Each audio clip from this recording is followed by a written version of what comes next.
Selamat berjumpa kembali saudara-saudari yang dikasihi mengasihi Tuhan Yesus Kristus. Kembali puji kepada Tuhan untuk hari yang Tuhan berikan setiap hari.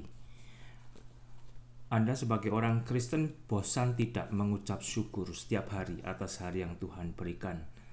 Atau Anda merasa jikalau Anda ada ya karena itu biasa? Hati-hati saudara ya, hari ini Anda diberi hari oleh Tuhan, gunakan hari itu dengan baik dan bijaksana. Saya akan berdoa sebelum melanjutkan dari Yohanes pasal yang keempat, 43 sampai dengan 54. Bapa di surga, hamba mengucap syukur untuk hari ini. Ajar kami terus Tuhan, dari hari ke hari untuk mengucap syukur atas hari-hari yang Tuhan berikan. Berkati waktu pembacaan firman-Mu, berikan berkat sorgawi-Mu. Ampuni untuk segala dosa-dosa kami Bapa. Dalam nama Tuhan Yesus, hamba boleh berdoa dan mengucap syukur. Amin. Yohanes pasal yang keempat, saya akan melanjutkan dari ayat yang 43. Berbunyi demikian saudara, mulai dengan ayat 43. Dan setelah 2 hari Yesus di Samaria, Yesus berangkat dari sana ke Galilea. Sebab Yesus sendiri telah bersaksi bahwa seorang nabi tidak dihormati di negerinya sendiri. Yesus berbicara tentang dirinya, jikalau dirinya sendiri ditolak di antara orang Yahudi, dirinya ditolak di antara para agamawan. Ya, justru agamawan itu mencari jalan untuk bisa memfitnah dan akhirnya menganiaya Yesus. Itulah saudara para agamawis yang salah ya, yang hanya mau menunjukkan hal-hal yang lahiriah, akhirnya mencari permusuhan, akhirnya berbuat kejahatan. Ayat 45, maka setelah Yesus tiba di Galilea, orang-orang Galilea pun menyambut Yesus, karena mereka telah melihat segala sesuatu yang dikerjakan Yesus di Yerusalem pada pesta Paskah itu, sebab mereka sendiri pun turut ke pesta itu. Di sini dicatat kontras atau beda antara orang Yahudi dengan orang Samaria dan orang Galilea sendiri. Yesus tidak diterima, Yesus ditolak, bahkan Yesus dimusuhi di antara kaumnya sendiri. Tetapi Yesus diterima di Samaria, Yesus justru juga diterima di Galilea. Di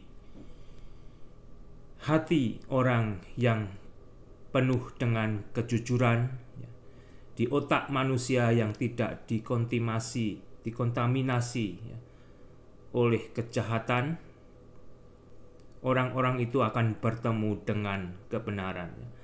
Kalau hati Anda bersih, jujur, pikiran Anda juga bersih ya, tidak terpengaruh oleh kiri dan kanan dan benar-benar mau mencari kebenaran, Anda akan bertemu dengan kebenaran Allah.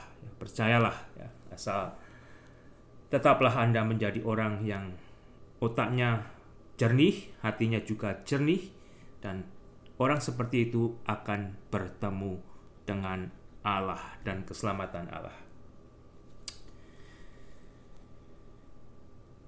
Ayat 46.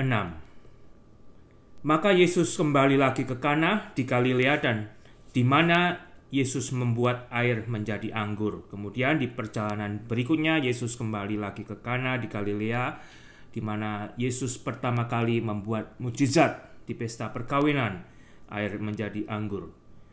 Dan di Kapernaum ada seorang pegawai istana, anaknya sedang sakit. Ketika pegawai istana itu mendengar bahwa Yesus telah datang dari Yudea ke Galilea, pergilah ia kepada Yesus lalu meminta supaya Yesus datang dan menyembuhkan anaknya, sebab anaknya itu hampir mati. Ada peristiwa di mana seorang pegawai istana di Kapernaum memiliki anaknya itu sakit dan hampir mati. Demam panas hampir mati. Dia mendengar tentang Yesus. Dia telah mendengar apa yang Yesus lakukan, dan dia mendengar jikalau Yesus ada tidak jauh dari mereka. Oleh karena itu mereka pergi menemui Yesus dan meminta agar Yesus datang mengunjungi anak itu dan menyembuhkan anak itu. Sebab anak itu hampir mati. Dicatat di 47, kondisi anak itu hampir mati. Ayat 48, maka Yesus berkata kepada pegawai istana itu, jika kamu tidak melihat tanda dan mukjizat, kamu tidak percaya. Entah mengapa Yesus justru berkata perkataan itu terhadap pegawai istana ini, atau memang itu yang sudah menjadi bagian rata-rata dari manusia. Jikalau mereka bertemu dengan Yesus, mendengar tentang Yesus, Yesus sendiri sudah bertemu dengan orang-orang yang percaya akan Dia. Yesus telah bertemu dengan orang-orang yang percaya akan Dia jika Yesus itu adalah Mesias yang sudah dikatakan oleh Musa dan para nabi. Dan mereka yang percaya ini mengalami kelahiran baru di dalam roh. Yesus juga telah bertemu dengan orang-orang yang telah melihat mukjizat-mukjizat yang Yesus sudah berbuat, tetapi tetap tidak percaya jikalau Yesus itu adalah Mesias, tetapi justru malah ada yang memusuhi Yesus. Salah satunya adalah para agamawan orang Yahudi. Yesus juga telah bertemu dengan orang-orang yang percaya karena telah melihat perbuatan-perbuatan yang Yesus lakukan, tetapi hanya sebatas kagum dan tidak mengalami kelahiran baru. Sebagaimana dengan Anda. Mungkin Anda juga pernah mendengar tentang Yesus, tetapi sudahkah Anda mengetahui Yesus secara pribadi? Yesus itu Anda bisa ketahui cukup lengkap, bahkan lebih dari cukup untuk membuat Anda mengerti siapa Yesus sebenarnya. Sudah dicatat di Alkitab, baik di dalam Perjanjian Lama yang sudah menubuatkan akan kedatangan Yesus sebagai Mesias sebelum Yesus datang. Demikian juga di dalam Perjanjian Baru telah dicatat tentang kelahiran Yesus, apa yang Yesus lakukan, apa yang Yesus alami, termasuk penganiayaan terhadap Yesus, penyiksaan terhadap Yesus, bahkan Yesus disalibkan, mati di atas kayu salib itu. Di Alkitab ini juga dicatat bagaimana Yesus sudah dibangkitkan dari kematian, bahkan Yesus sudah diangkat untuk balik ke surga, disaksikan oleh banyak saksi mata. Itu semua ada di Alkitab ini, saudara. Kalau hanya mendengar tentang Yesus, saya mendorong Anda baca sendiri Alkitab, cari kebenarannya tentang siapa Yesus ini. Alkitab ini lebih dari cukup sudah menyediakan pengajaran, pelajaran, informasi tentang Yesus. Saya akan lanjutkan lagi. Di ayat 48 tadi, Yesus berkata kepada pegawai istana, jika kamu tidak melihat tanda dan mukjizat, kamu tidak percaya. Paling kamu juga sama seperti orang itu. Mungkinkah perkataan Yesus ini untuk mengetes pegawai istana ini? Sampai seperti apa sih, sejauh mana sih iman kamu, kepercayaan kamu terhadapku? Tetapi di ayat 49, pegawai istana itu tetap berkata kepada Yesus, Tuhan. Kembali saudara, di dalam bahasa Indonesia ditulis Tuhan, artinya Tuan, karena Yesus belum jadi Tuhan dia. Tuan, datanglah sebelum anakku mati. Jadi pegawai istana ini meminta agar Yesus datang sebelum anaknya mati. Tetapi apa yang dikatakan Yesus di ayat 50? Yesus tidak mendengarkan perkataan, tidak mengabulkan permintaan pegawai istana ini untuk pergi menjumpai anak itu. Tetapi Yesus berkata demikian kepada pegawai istana itu, kepada bapaknya, pergilah, anakmu hidup. Yesus tidak pergi mengunjungi dia, tetapi Yesus menyembuhkan anak itu di tempat di mana Yesus dan bapaknya bercakap-cakap.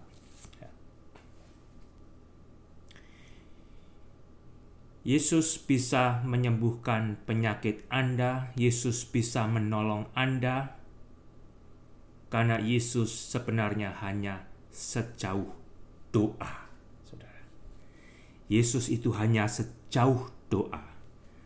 Tinggal sejauh mana Anda sudah mendengar tentang Yesus, Anda sudah mengetahui tentang Yesus. Yang lebih penting lagi, sejauh mana sebenarnya Anda percaya jikalau tiada yang mustahil bagi Yesus.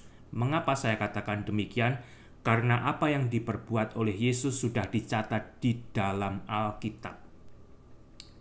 Ini bukan cerita komik, saudara. Cerita Alkitab, segala sesuatu yang diperbuat Yesus itu sudah disaksikan oleh dunia. Sudah menjadi bagian sejarah masyarakat waktu itu. Tidak ada yang mustahil bagi Yesus. Dan jikalau Anda memerlukan pertolongan, berserulah kepada Yesus. Yesus itu hanya sejauh doa bagi seorang yang benar-benar merindukan dan percaya untuk ditolong Yesus. Kalau Anda benar-benar merindukan dan mau ditolong oleh Yesus, khususnya di masa-masa genting, seperti Bapak ini, anaknya itu sudah hampir mati. Mungkin tidak ada lagi dokter pengobatan yang bisa mengobati anaknya ini. Tetapi dia mendengar tentang Yesus dan dia datang kepada Yesus. Dan Yesus menolong. Karena Yesus melihat hati dari bapak anak yang mau mati ini. Dengan tulus dan sungguh-sungguh berharap agar Yesus mau menyembuhkannya. Adakah Anda memiliki hati seperti Bapak ini, seperti pegawai istana ini ketika datang dan minta pertolongan kepada Yesus? Apa yang terjadi kemudian, saudara, di ayat 51?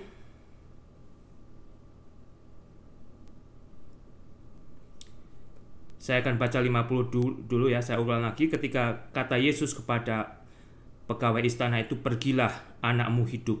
Kemudian pegawai istana itu percaya. Orang itu percaya akan perkataan yang dikatakan Yesus kepada dia, lalu ia pergi pulang.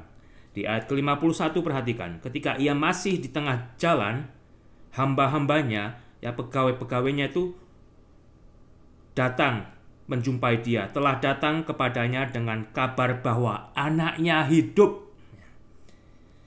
Di ayat 52, pegawai istana itu bertanya kepada hamba-hambanya. Ia bertanya kepada mereka, pukul berapa anak itu mulai sembuh? Dia kurius. Pukul berapa? Jawab hamba-hambanya, kemarin siang pukul 1 demamnya hilang. Kemarin siang pukul 1 demamnya hilang. Jadi perjalanannya cukup jauh, saudara. Ya. Bapak ini pergi menemui Yesus, perjalanannya cukup jauh. Kemarin. Ayat 53, maka teringatlah ayah itu bahwa pada saat itulah Yesus berkata kepadanya, anakmu hidup. Ternyata waktu bapak itu berbincang-bincang dengan Yesus, meminta agar Yesus menyembuhkan, dan ketika Yesus berkata, pergilah, anakmu hidup, saat itulah Yesus menyembuhkan anaknya. Tidakkah itu suatu mujizat, keajaiban yang luar biasa, yang tidak bisa dibuat oleh siapapun, saudara? Lalu ia pun percaya dan seluruh keluarganya. Dia percaya kepada Yesus, jikalau Yesus inilah Mesias yang sudah dijanjikan, yang sudah dinubuatkan oleh Allah. Dan seluruh keluarganya juga percaya.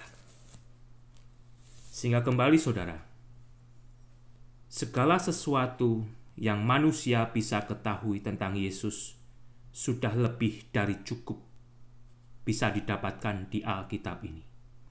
Tidak ada manusia lain seperti Yesus. Yesus sudah mati, Yesus sudah dikuburkan, Yesus dibangkitkan.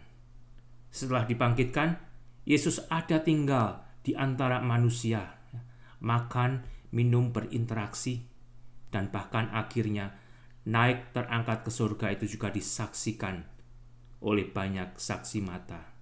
Tidak ada manusia yang demikian yang telah hidup di bumi ini.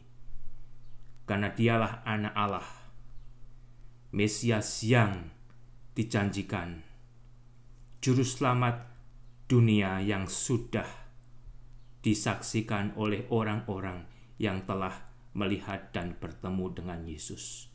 Bagaimana dengan Anda? Bagaimana dengan Anda? Datanglah kepada Yesus. Tidak ada yang mustahil bagi Yesus untuk menolong permasalahan, bahkan permasalahan yang terminal pun tidak ada yang mustahil. Yesus hanya sejauh doa. Tuhan Yesus memberkati.